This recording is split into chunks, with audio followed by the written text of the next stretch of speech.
os fundos imobiliários não param de cair? Olá, meu nome é Arthur, aqui do Pronto para Investir, e se você tem interesse no assunto de finanças e investimentos, inscreva-se no canal, ative as notificações e me siga no Instagram, @Pronto para Investir. Recentemente, os fundos imobiliários tiveram uma queda e muitas pessoas têm me perguntado, principalmente no Instagram, qual o motivo para os fundos imobiliários estarem caindo. Então eu vou te trazer aqui informações muito importantes para você entender o que está gerando esta queda e principalmente o que você tem que fazer para proteger o seu patrimônio e garantir um bom retorno nesses investimentos, tomando as decisões certas a partir de agora. Então, basicamente, os fundos imobiliários são investimentos onde você compra pequenos pedaços de grandes imóveis, como se você se tornasse sócio desses imóveis e garantisse o ganho pela valorização deles e também pelos aluguéis mensais que você recebe, isentos do imposto de renda. Nem todo fundo imobiliário tem imóvel físico. Então, caso um fundo seja um fundo de papel, ele vai direcionar o dinheiro dos investidores para investimentos do mercado financeiro que estão relacionados ao setor de imóveis. Então, se a gente pega o XPML11, por exemplo, que é um dos maiores fundos do mercado financeiro, ele investe em shoppings, ou seja, hoje o fundo tem um patrimônio perto de 5 a 6 bilhões de reais de patrimônio, e este patrimônio está dividido em vários shoppings de várias regiões do país. E com R$103, você compra um pequeno pedaço de todos esses imóveis. Ou seja, você compra uma cota do fundo.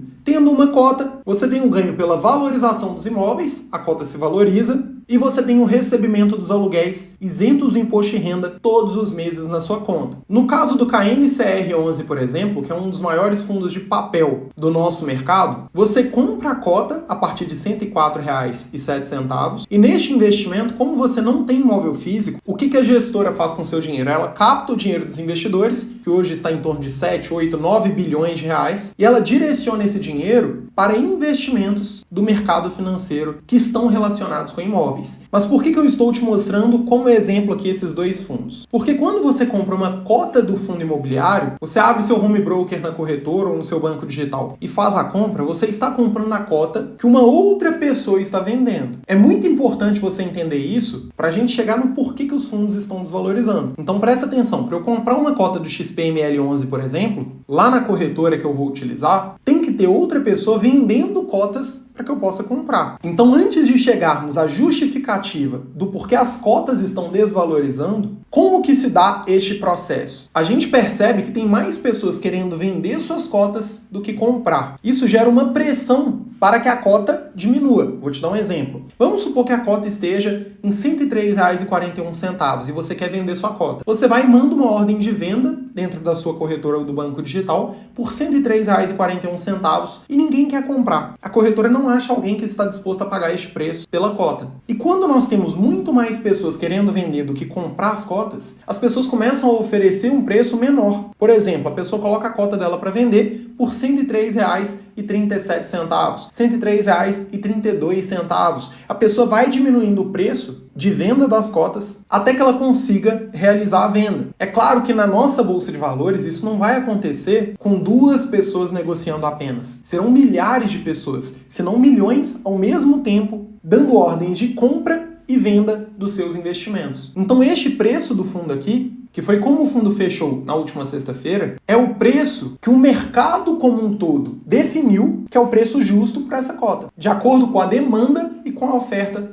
das cotas. Ou seja, se nós pegamos aqui o IFIX, que é o índice que mede os principais fundos imobiliários aqui do Brasil, e nós olhamos, por exemplo, o último mês, a gente vê que ele teve uma queda de 3,85%. Últimos 6 meses, 5,73% de queda. Este ano, menos 4%. No último ano, ele praticamente não teve queda nenhuma. Então, na média, eu não considero que os fundos imobiliários estão tendo uma queda relevante. Por quê? A maior queda aqui nos últimos 6 meses, menos 5%, que é algo natural que pode acontecer em um único mês, é um investimento de renda variável. Mas quando você pega um fundo imobiliário específico, como o XPML, por exemplo, a gente vê que em um mês ele caiu 4, 6 meses caiu 10%, esse ano caiu 11,6%. Então, alguns fundos específicos tiveram uma queda mais relevante acima da média. Vamos olhar aqui o KNCR, menos 2, 6 meses praticamente não teve oscilação. Esse ano, quase 1% de valorização. Arthur, beleza. Mas se a gente pega um fundo como o XPML, os investidores chegaram em um consenso de que este ano o fundo deveria desvalorizar 11,6%. Mas por que os investidores estão se desfazendo das suas cotas, vendendo suas cotas em peso, jogando o preço para baixo? Existe uma relação entre risco e retorno em todos os investimentos do mercado financeiro. Presta atenção nisso. Se existisse um investimento que tivesse o máximo de segurança e o máximo de potencial de retorno, você concorda que todos nós só iríamos investir neste investimento? Afinal, qualquer outro investimento seria mais arriscado para você ter um potencial de retorno menor. Não faria sentido utilizar outro investimento. Então, naturalmente, aqueles investimentos que têm um nível de risco maior, eles passam a ter um potencial de retorno maior, de forma que quem quer ganhar mais, normalmente tem que se expor a um risco maior do que uma pessoa que só busca segurança e quer ter um retorno que pode ser muito baixo. Observação, nem sempre você assumir um risco maior vai realmente te fazer ter um retorno melhor. Você tem um retorno em potencial, mas que pode acontecer ou não. Dito isso, um dos principais fatores que tem feito as pessoas venderem suas cotas de fundos imobiliários é o comportamento da taxa Selic. Eu separei um gráfico aqui para vocês mostrando como funciona a relação entre a taxa Selic, que é a taxa básica de juros da nossa economia, e a média dos fundos imobiliários. Quando a taxa Selic sobe, normalmente nós vamos ver uma desvalorização dos fundos imobiliários. Quando a taxa Selic cai, nessa linha vermelha que nós podemos ver,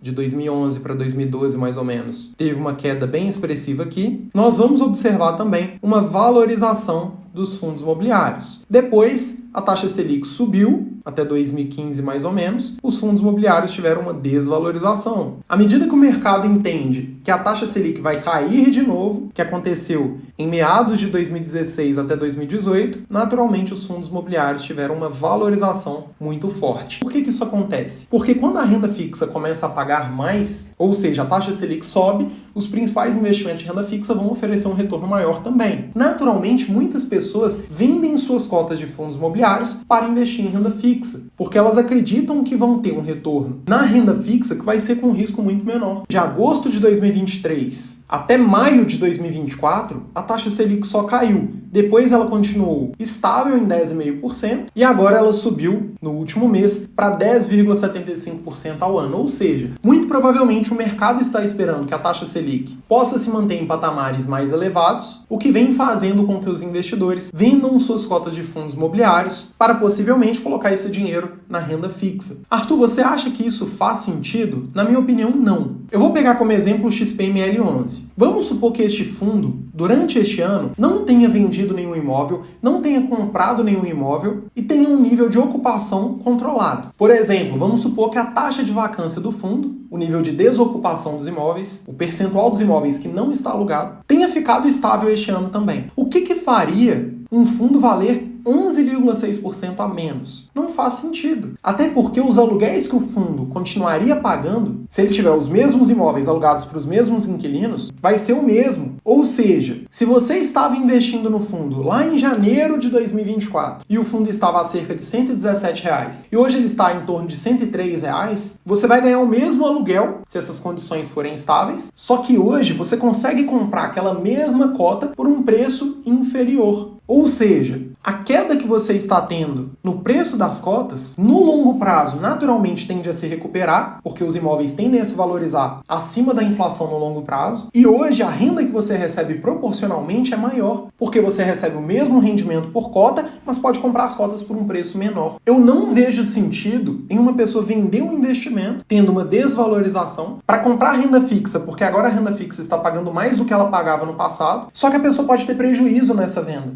E quando ela vai ter este retorno de renda fixa, ela ainda tem que pagar normalmente imposto de renda sobre o lucro. Quando, na verdade, se é um dinheiro para longo prazo, para aposentadoria, para viver de renda, ela poderia estar comprando cotas de bons fundos imobiliários por um preço menor e ter o ganho pela valorização no longo prazo. Você se protege da inflação pelo valor das cotas, os aluguéis são corrigidos pela inflação também, e você gera uma renda mensal isenta do imposto de renda. Na prática, se nós pararmos para pensar, o ideal para você investir na renda variável seria justamente quando a taxa Selic está alta, porque você estaria comprando suas cotas por um preço menor. Diferente de quando a taxa Selic cai e as cotas sobem. Se nós olharmos este gráfico aqui, os melhores momentos para você ter investido seria com a alta da taxa Selic. Aqui também, olha a diferença, daqui para cá. E esse movimento nós podemos esperar no futuro, quando a taxa Selic cair, por exemplo. Porque caso a taxa Selic caia, a renda fixa passa a pagar menos. O que as pessoas fazem? Começam a se desfazer dos investimentos em renda fixa e começam a comprar investimento em renda variável. Só que a pessoa que compra renda variável quando a taxa Selic está baixa, ela normalmente paga caro. Olha aqui, taxa Selic baixa, fundos imobiliários valorizados. Taxa Selic baixa, fundos imobiliários valorizados. Se fosse para investir com o movimento das taxas, o ideal seria investir quando as taxas de juros na economia estão altas, porque aí você compraria barato. Eu, particularmente, não faço isso. O que eu faço? Eu compro sempre. Eu compro na baixa, eu compro na alta, eu invisto todos os meses. Para mim, no método 5P, que foi o método que eu criei, eu nem me preocupo com esse tipo de oscilação. Eu compro sempre. O meu foco é em acumular mais patrimônio. Porque no longo prazo, se nós olharmos aqui a forte valorização que os fundos imobiliários tiveram, é óbvio que seria muito melhor ter investido aqui do que aqui. Mas como eu não consigo prever exatamente o que vai acontecer com cada cota e quando, comprando sempre, no longo prazo,